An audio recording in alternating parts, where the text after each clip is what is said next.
Assalamu alaikum students. I welcome you all to our Islamic session. Children, in the last session we have started with Unit 8 Chapter 2 learning about Allah, and up till now we have completed 3 subtopics. We have learnt a detailed description about Allah subhanahu wa ta'ala through the Holy Quran.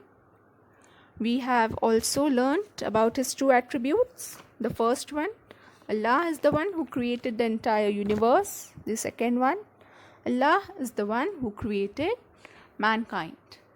Now in today's session, we will study why did Allah subhanahu wa ta'ala create us? Our new subtopic. Why did Allah create us? What is the purpose of our life? Why do we exist? What answer comes to your mind? Why did Allah create us? Yes? To enjoy ourselves? To live a happy life? Yes? Let's see what Allah subhanahu wa ta'ala states in the Quran. Allah answers this question very clearly in Surah Ad-Dariyat. I created the jinn and mankind only to worship me. What Allah subhanahu wa ta'ala states, why did he create us? Only to worship him alone. Although this answer seems to be very simple, but it has a deeper meaning. Then Allah subhanahu wa ta'ala states in Surah Al-Mulk, blessed is he in whose hand is the kingdom. Blessed is Allah subhanahu wa ta'ala who controls the entire universe. He has power over all things. Allah subhanahu wa ta'ala is the most powerful.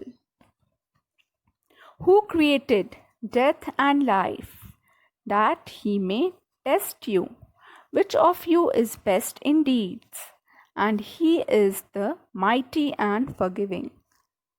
Allah subhanahu wa ta'ala created life and death in order to test we human beings, who amongst us does the best of deeds, and he is the almighty and the most forgiving. Now what do we learn from the above verses? The first point is Allah created us in order to worship him and serve him. Means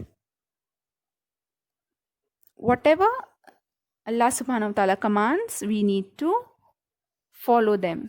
We need to follow his commandments.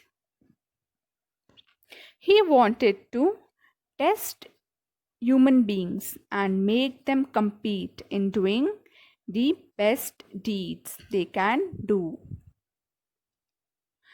Now let's understand this. Our life in this world is an exam where we are being tested by our Creator, Allah subhanahu wa ta'ala. He puts us in different situations to see who amongst us does the best of deeds. Allah wants us to compete with one another in doing the best of deeds. Means we should always be eager to do good deeds. On the other hand, we should refrain ourselves from doing evil deeds. Now if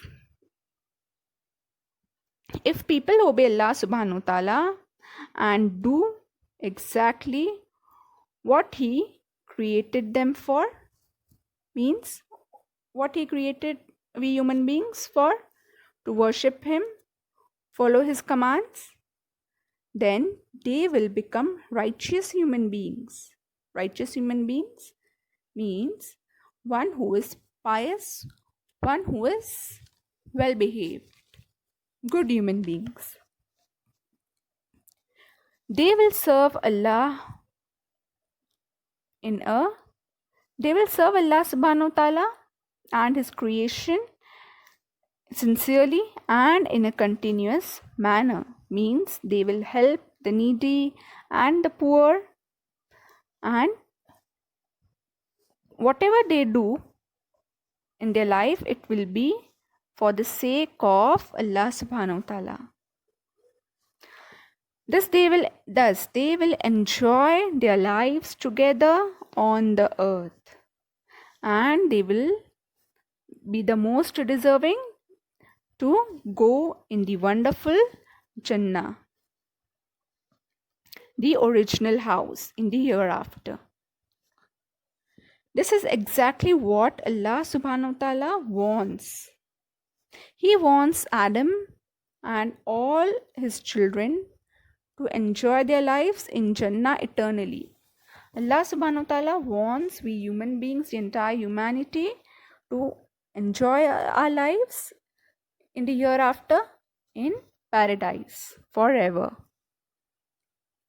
Except those who refuse to do so. Now, whom do you think would refuse to go to Jannah? Is there anyone amongst us who would refuse? Yes? No? Let's see. You might ask, who is the one who would refuse to go to Jannah? This answer is explained by the following hadith. Abu Huraira radiyallahu anhu narrated, Rasulullah sallallahu alaihi wasallam said, all of my people will enter paradise except those who refuse. Who would refuse? The Sahaba asked. Whoever obeys me will enter paradise, and those who disobey me are refusing to enter it. The Prophet Muhammad sallallahu alaihi wasallam explained. Now let's understand this. Means if we follow the teachings of our beloved Prophet, peace be upon him, we shall enter Jannah. But if we disobey him, we lead our lives in a way that is against the teachings of our Prophet Muhammad sallallahu alaihi wasallam, means we are refusing to enter Jannah. Though we are not refusing with our mouth, but we are refusing to enter Jannah by our actions and deeds. If we do not follow the teachings of a beloved Prophet, means we are refusing to go to Jannah. How sensitive. Just think for a minute. The next subtopic is the names and attributes of Allah. The names of Allah subhanahu wa ta'ala and his qualities. Allah mentions his names and attributes in Suratul Hashr. He is Allah, there is no God but He, the knower of the unseen and the seen. He is most gracious, most merciful. He is Allah. There is no God but He. There is no God except Him. The all-knowing, who knows everything about the seen and the unseen. Al-Zahir Al-Batin. He is the most kind and the most merciful. He is Allah, there is no God but He.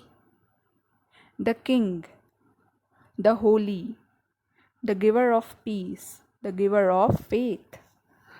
The King, Allah is the highest. Is there any higher authority above the King? No. So Allah is the King, He is the highest, holy, the sacred, the pure, the giver of peace, one who gives peace, the giver of faith, one who gives faith, belief, iman. Guardian over all, one who guards everything, the protector, the mighty, the supreme, the possessor of every greatness, the greatest. Glory be to Allah above the false gods. Allah is the most respected one above all other false gods they attribute to. He is Allah, the creator, the maker, the fashioner. His are the most beautiful names. All things in the heavens and the earth glorifies him. And he is the mighty, the wise.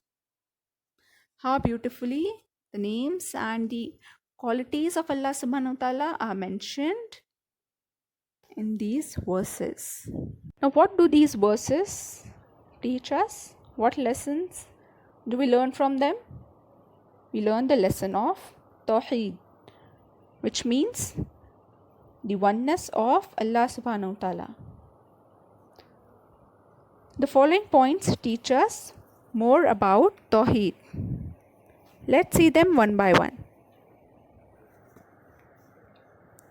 Allah is the only God and the creator of this universe. No one has the right to claim that he created this universe or even some part of it except Allah subhanahu wa ta'ala, the Almighty. No being has the authority to claim that he has created this universe or even some part of it except for Allah subhanahu wa ta'ala, the Almighty. We need to have a strong belief on this if we want to be a true believer. If we want to prove ourselves that we are true believers, we need to have a strong belief, we need to have a firm belief deep in our heart, deep in our mind, that Allah is the only creator of this entire universe and there is no God except Him. In Islam, this belief is called Tawheedul Khaliq, which means believing in one creator or believing in one God. Scholars also call this type of Tawheed Tawheedul Rububiyah, which is derived from the Arabic word Rab, meaning Lord. The second lesson about Tawheed is none is worthy of worship but Allah, our Creator, and the Creator of this universe. There is no one worthy of being worshipped except Allah subhanahu wa ta'ala, the Creator of this entire universe and the Creator of the entire mankind, the Creator of everything. This belief is called Tawheedul Ibadah, which means the belief in worshipping only Allah, the one true God. Scholars also call this type of Tawheed Tawheedul Uluhiyat, which is derived from the Arabic word Ilah, meaning God. The third lesson on Tawheed, Allah has the highest and the greatest names and attributes. None has the great names and attributes, qualities, except Allah subhanahu wa ta'ala, the Creator. This belief is called in Islam Tawheedul Asma'us Sifat. It means only Allah subhanahu wa ta'ala has all the great names and only He has all the great qualities. He is free of all weaknesses and deficiencies. He is perfect. He is flawless. So in today's lesson, we learned why Allah subhanahu wa ta'ala created we human beings, the purpose of our life. We also learned the names and attributes of Allah subhanahu wa ta'ala, which further taught us Tawheed. The three types of Tawheed: Tawheedul Khaliq, which means belief in one creator, and Tawheedul Ibadah, worshipping one true God, Tawheedul Asmaus Sifa, believing in the great names and uniqueness of Allah subhanahu wa ta'ala. I shall conclude my session over here. The remaining part will do in the next session.